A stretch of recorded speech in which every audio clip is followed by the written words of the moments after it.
There's probably been thousands of studies that says that changing on the number on the sign neither makes the road safer or does it create compliance. We have before and after studies running 40, 50 years where the number on the sign did not change the speeds of traffic. And no matter where you find them or wherever they come out today, they're buried. We did one in Boston, before and after speeds, when they put the lower speed limits across the city. Guess what? The speeds only changed about 1 mile an hour citywide after they lowered it down to the lower limit during a Vision Zero expert. So what did you really accomplish when you lowered speed limits down to a speed that nobody's going? You've created more disrespect for traffic control devices, which is inverse to what we're trying to do. I've told the example of where in Reno we did a neighborhood, but there was another example that happened at the same time. We had a bunch of ladies from a PTA group. 5 ladies went to the sheriff's office, complained about all the speeders in the local school zone at the high school. The sheriff went out and put a trailer up with a speed feedback sign, left it up for a week, and at the end of the week, they started writing tickets. 3 of the 5 women who went in to complain got tickets. Why? Everybody else is the criminal and they're acting responsibly. But that is typical. Everybody else is thinking, well, if you lower the speed limit, that's what I've heard my whole life, it'll create safety, we'll do that.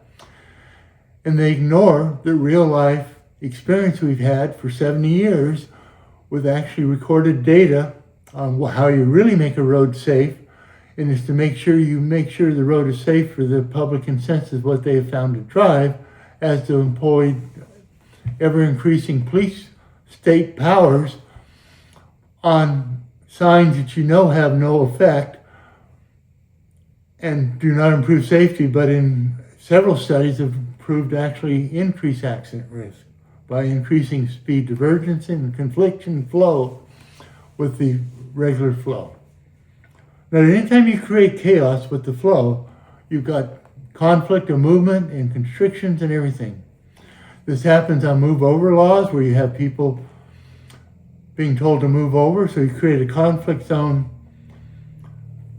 upstream of the area you're trying to protect. Or you've got other things like that.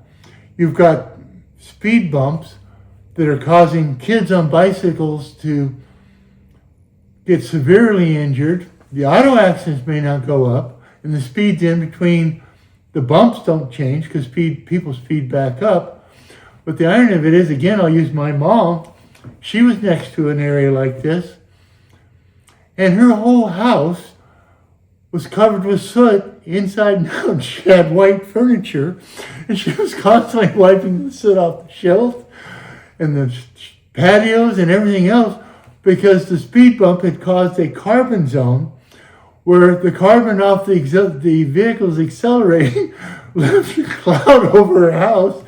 Didn't change the speeds to mid-street, but it created a disaster home in her own house. I'm sorry I'm laughing, but with white furniture, it was always comical to me. I always went, oh my God, every time I went there. Anyway, if we program for human nature, observe it, and correct for it, and accommodate for it, it's our best practice. Putting artificial zones up or ever-increasing police state stuff isn't going to change anything.